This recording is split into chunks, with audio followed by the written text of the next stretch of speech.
Bienvenue les amis sur Hybrid Life. Aujourd'hui je teste la Ford Mondeo hybride qui m'a été prêtée par Ford France. J'ai fait le trajet Saint-Germain-en-Laye jusque ici actuellement Marne-la-Vallée-Chessy. Donc avec beaucoup de circulation, beaucoup de routes qui alternent le rapide et le beaucoup plus lent. J'ai une moyenne actuellement de 4 litres 400. Et comme vous pouvez l'entendre, elle reste très silencieuse puisque là actuellement je décélère de 80 à 60 km/h et on est en mode électrique. On a un bon niveau de recharge et je dois dire que la partie hybride est vraiment une très très belle réussite. En effet, la plupart du temps, on utilise le mode électrique bien plus que ce qu'on peut avoir sur une Toyota. Pour preuve, j'ai fait 58 km 8 depuis ce matin et je suis à 37,7 km en pur électrique et ma moyenne est de 4 litres 5 au 100. Je n'ai pas la vitesse qui est indiquée, la vitesse moyenne qui est indiquée sur cette partie là, mais ce que je peux vous dire c'est que vraiment on utilise au maximum la partie électrique dans cette voiture. Alors, on peut parler du confort, c'est une voiture vraiment très confortable, donc un intérieur cuir de très bonne qualité, on est bien assis, on a bien le volant en main, les commandes sont vraiment très très douces, la tenue de route est vraiment très très bien faite, on a un très bon confort et la voiture est globalement assez dynamique et vive.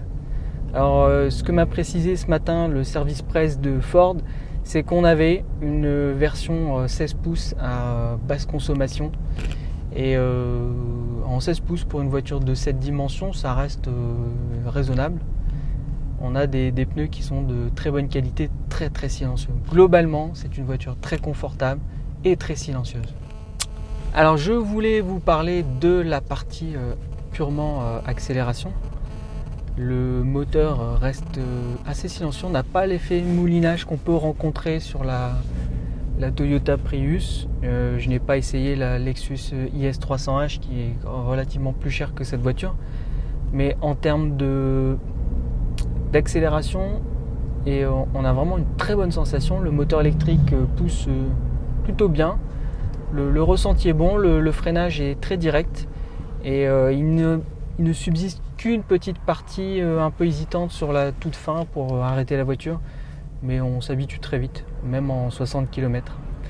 La partie purement accélération, là vous voyez, là je monte de 20 à 40 km/h plutôt assez rapidement et le moteur n'intervient qu'assez tard. Là le bruit que vous entendez, ce sera à mon avis parmi le plus fort de ce qu'on peut entendre, donc ça reste très très raisonnable. La sono étant très bonne, je pense que beaucoup se satisferont de ce niveau d'insonorisation qui, comme je l'ai déjà dit, reste de très très bon niveau. La récupération d'énergie se fait plutôt bien. On a un indicateur sur l'écran que je vous montrerai un peu plus tard qui vous dit que vous avez récupéré jusqu'à 95%, 98% de votre capacité de freinage, ce qui prouve qu'ils ont beaucoup travaillé cette question-là. On a un mode dit comme les Américains disent sur le Prius Chat, un mode de coasting, donc un mode où on décélère, on se laisse descendre sur les faibles pentes, qui fonctionne aussi très bien. On a très peu de freins perceptibles au lâcher de l'accélérateur. Et ce qui permet d'avoir une batterie qui est vraiment tout le temps chargée. Et là on sent le bénéfice du lithium qui permet en fait d'avoir un niveau de charge et décharge un peu plus rapide qu'avec une batterie nickel méthane hybride. Alors là je suis sur une voie où je peux accélérer un peu plus fort avec une route assez dégradée. Donc les pneus contiennent plutôt bien le bruit. L'accélération est assez vive, hein. Je suis déjà à 90 km/h sur une route départementale. Et c'est une route, comme je vous le dis, assez dégradée. Et pourtant, on reste encore dans un niveau de confort de très bon niveau, avec une insonorisation assez remarquable. Alors là, j'ai un freinage plutôt appuyé en virage. Je vais essayer de passer le virage un peu plus vite qu'à l'accoutumée pour voir ce qu'elle a dans le ventre. Effectivement, la tenue de route est vraiment assez dynamique.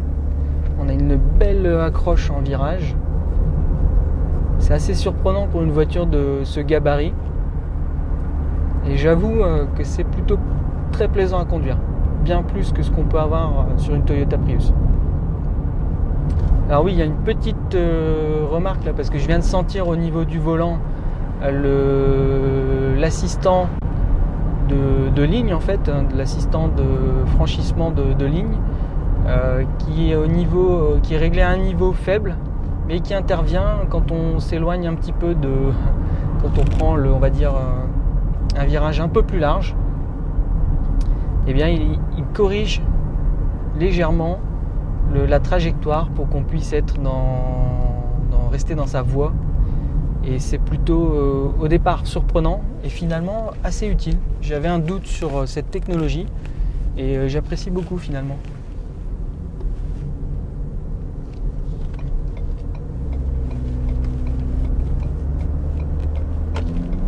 Là j'accélère un peu plus franchement pour arriver à la vitesse désirée.